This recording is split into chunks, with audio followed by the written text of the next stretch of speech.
Hi everyone, it's me, Dr. Stacy Betancourt, with another edition of Making Sense with Dr. Stacy. Today we talk about sweating the small stuff. So, I don't know about you, but I've heard the phrase don't sweat the small stuff more than once in my life. Now, I haven't heard it in a while, but the quote crossed my mind today, along with a few other ideas that surfaced along with the thought process. The phrase is associated with worrying and is applied to a variety of situations and events. The small stuff to me is subjective, and the idea here is what may seem trivial to you, for others, it's bigger. So, since no one shares your journey, no matter how close or intimate they may be, the reality is your thoughts and feelings are your thoughts and feelings, and no one else's. For example, I have a Y personality, and that makes me very curious. And sometimes to comprehend something, I need to understand the why, as in what was or is the motivation behind something, whatever it is. I would struggle with certain concepts in school if I didn't understand the why. As a teacher, I recognize my students who shared that mindset. And unsurprisingly, sometimes for the first time in their life, they actually did really well academically with me. They scored better on exams, they did better on their work overall because they were able to get what they needed in order to process what was supposed to be done. So it's that idea of being able to address their needs and their approaches to learning.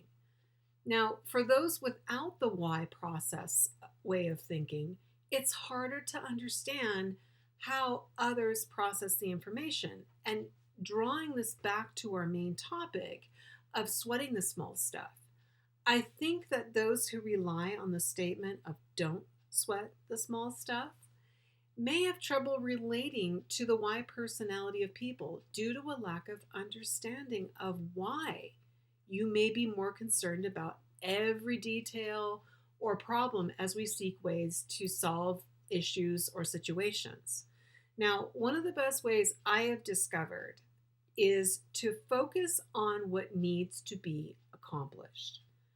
I've spoken before about backward planning, but for those who are unfamiliar, it's knowing what the end result should be and then designing your tasks to actually achieve everything that needs to happen so that you will accomplish the absolute end result. So sometimes we can get overwhelmed with life, and the small stuff can have a real chance of becoming more significant. So, using the visual and action based response of getting things done quickly will avoid the step of overthinking and seeking the why. Now, for those of you of the mindset, don't sweat the small stuff. Instead of relying on that phrase, which you have to know will shut down a Y personality very quickly, and not only shut them down, but it makes them feel very defeated. Try instead asking the question, what is it about the issue that you're struggling with? This is primarily essential in workplace situations or even in life. It's having the grace and showing the grace for those who think differently than others might. And by the same side, those of us with the Y personality have to understand that not only everyone thinks the same way we do. So it's finding that common ground, which is why I always say, treat everyone with grace, because we don't know the journey they're on. And even though there may be similarities, everyone is different and every single journey is different. So the bottom line here is you need to be able to provide much needed support to each other and potential affirmations in order to foster the much needed camaraderie. What do you think? For now, that's all I have. And I thank you for watching another edition of Making Sense with Dr. Stacy. And you know what? I will see you next week. Take care.